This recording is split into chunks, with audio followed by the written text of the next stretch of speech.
Merci, Monsieur le Président.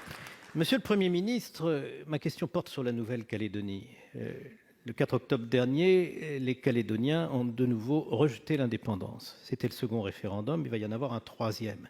Le premier effet de ces référendums, c'est que les clivages entre les communautés et les provinces, d'ailleurs, de Nouvelle-Calédonie se cristallisent. Et pendant ce temps-là, aucune perspective n'est ouverte.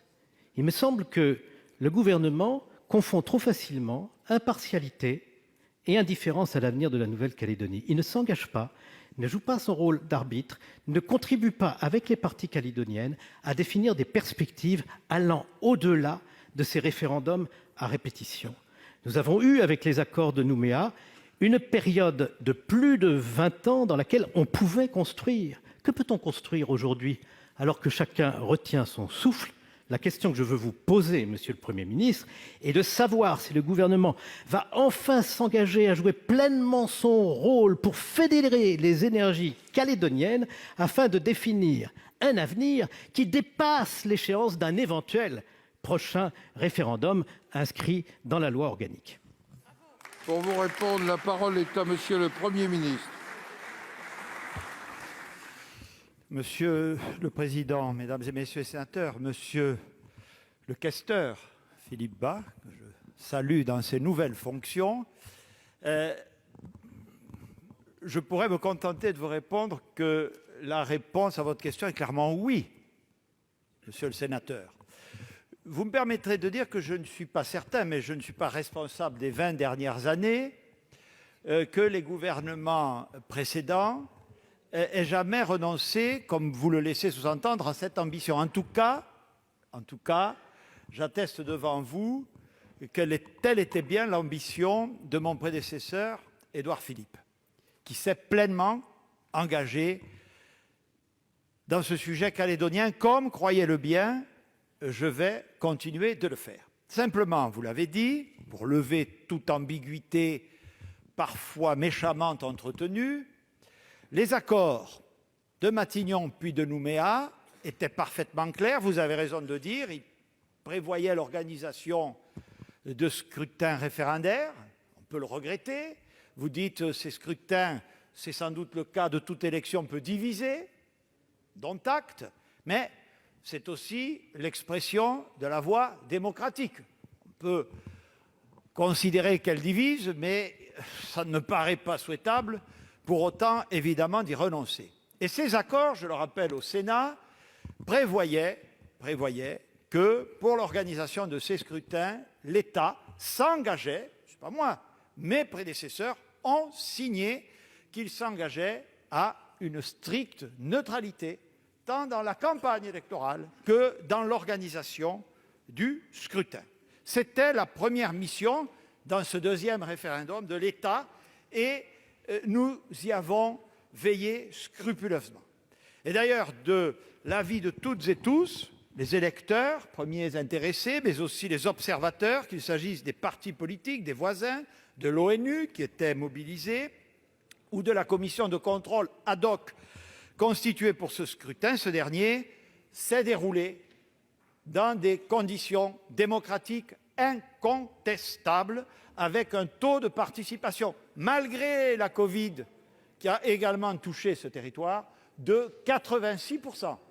Ça fait rêver, 86%, et il faut nous en féliciter.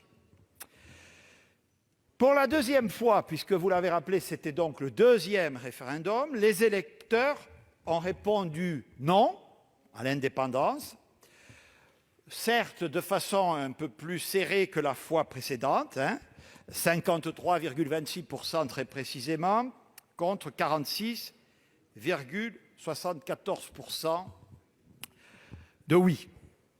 Ce choix est néanmoins un choix clair et désormais réitéré, c'est celui, monsieur le sénateur, de rester dans la communauté nationale. Et je le dis ici devant le Sénat, ce choix de nos compatriotes calédoniens, à plus de 16 000 kilomètres, le gouvernement l'accueille comme une marque de confiance dans la République, comme un motif de fierté pour elle et pour ce qu'elle représente.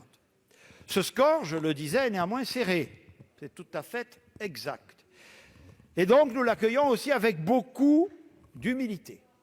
Et du coup, le scrutin passé et les obligations que celui-ci, au terme des accords, faisait peser sur l'État, ce scrutin passé, nous allons reprendre, monsieur le sénateur, l'initiative, bien entendu.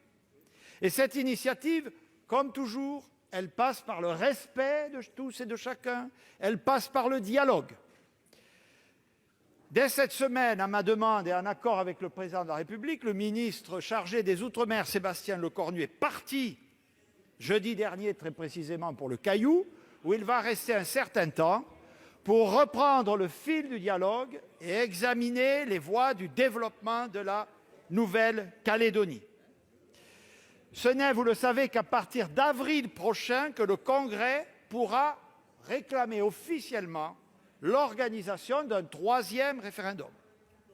Au retour du ministre, je reprendrai moi-même l'initiative puisque cette Assemblée n'est pas sans savoir que depuis le Premier ministre Michel Rocard, c'est l'hôtel Matignon qui a pour mission d'organiser les discussions sur l'avenir de la Nouvelle-Calédonie. Nous le ferons sans tabou, en exposant bien les conséquences réelles du maintien dans la République comme de l'indépendance, les conditions concrètes du maintien dans la République qu'évidemment nous souhaitons. Je vous remercie. Monsieur Philippe Bas. Monsieur le Premier ministre, je ne suis pas convaincu que vous soyez actuellement porteur d'une vision d'avenir pour la Nouvelle-Calédonie qui dépasserait les échéances d'un éventuel 3e référendum. Car ce butoir que nous avons face à nous n'est pas la fin de l'histoire. Et il faut d'ores et déjà que l'État soit capable, comme le demande avec insistance notre collègue Pierre Frogier, que vous gagneriez à écouter davantage et qui est un des signataires des accords de Nouméa, qu'un avenir soit destiné, que des perspectives soient ouvertes.